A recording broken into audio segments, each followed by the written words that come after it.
So in response to President Trump's firing of Bannon, you tweeted, quote, "Glad to see Bannon gone. He never belonged in the White House, but the problem persists since the most profound source of division cannot be fired." Your position on President Trump and Bannon clear there. But let me ask you, is there anyone else in the White House that you think should not be there? There's certainly a lot of people on the White House staff and NSC staff that shouldn't be there. People like Miller and Gorka and others who not only, I think, represent the same thing that Steve Bannon did, but aren't capable of doing the job well. So yes, I think there's more cleaning house that ought to take place. But as I mentioned in that tweet, Jake, the more fundamental problem is at the very top.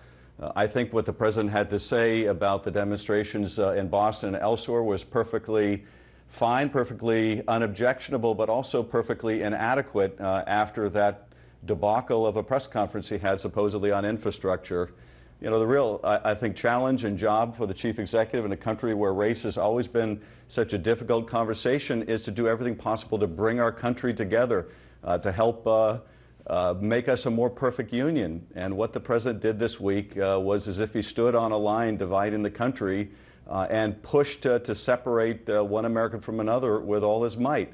And that is not what this country needs. After President Trump's comments appearing to equate white supremacists and the counter-protesters, your fellow Democrat on the House Intelligence Committee, Jackie Speier, tweeted, quote, "POTUS is showing signs of erratic behavior and mental instability that place the country in grave danger. Time to invoke the 25th Amendment." That's the amendment that would allow the removal of the president. Do you agree that President Trump is mentally unstable?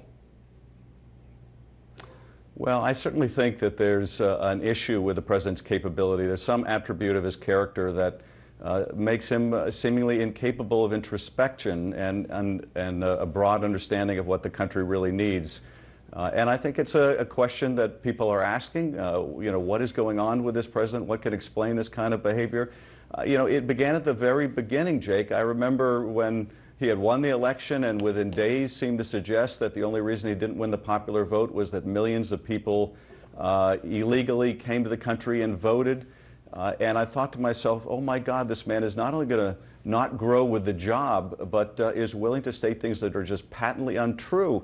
I'm convinced if you took somebody off the street of America and you said, you've just become president, but here's the deal, you didn't win the popular vote, they would have the common sense to say, look, I'm going to do everything I can to win over everyone. I realize that many people, indeed most people, didn't vote for me, but he didn't do that. He's not capable of doing that, and I don't understand why, but I do recognize what a serious problem it is, and I think more than when I say it or when Jackie Speier says it, the fact that Bob Corker now says things along the same lines shows a broadening recognition that there are some serious issues with our president that aren't going to go away, that aren't going to get better, and indeed, with the pressures of the job, may very well get worse.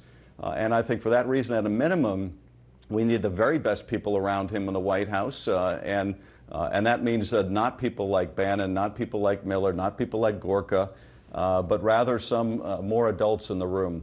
It sounds like you're saying that you don't disagree with Jackie Speier, who said that President Trump is showing signs of erratic behavior, mental instability, and so it sounds like you're not disagreeing with that. What about the 25th Amendment part, which would call for the removal of the president? Do you agree with that? I don't think we're at a point of thinking about the 25th Amendment. For one thing, this is something that the Vice President and Cabinet would need to come together on.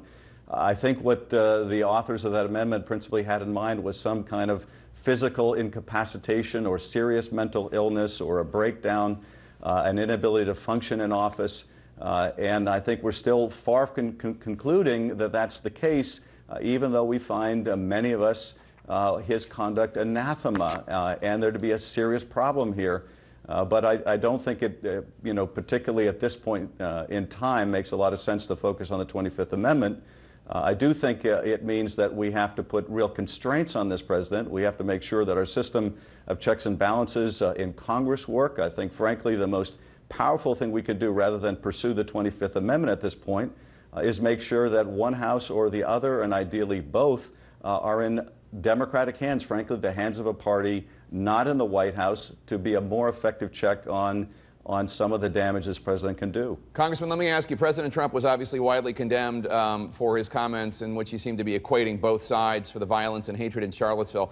But obviously, let's remove the idea that there's any moral equivalence. Is there any legitimacy to the argument that the violent tactics of groups like Antifa make matters worse and that Democrats and progressives need to condemn them? You know, anyone that's committing violence ought to be condemned. Anyone. There's no justification for it whatsoever.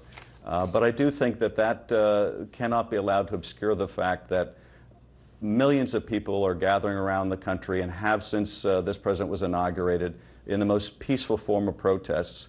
And we can't allow the commander-in-chief to somehow equate the handful of people that would make those protests violent with any kind of sentiment that condones white supremacy or neo-Nazism.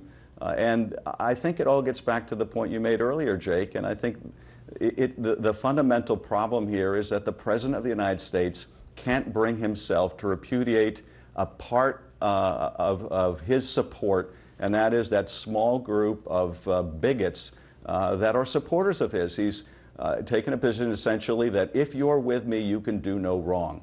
And I won't condemn you practically anything that you do. His difficulty during the campaign in your interview to condemn David Duke is not at all unlike the difficulty he's had this week in a full-throated, unequivocal repudiation of sentiment and an ideology that we not only find repugnant, but we fought a world war over. So I think that's the root of the problem. Congressman Adam Schiff, Democrat of California, thank you so much. Good to see you as always, sir. Thank you, Jake.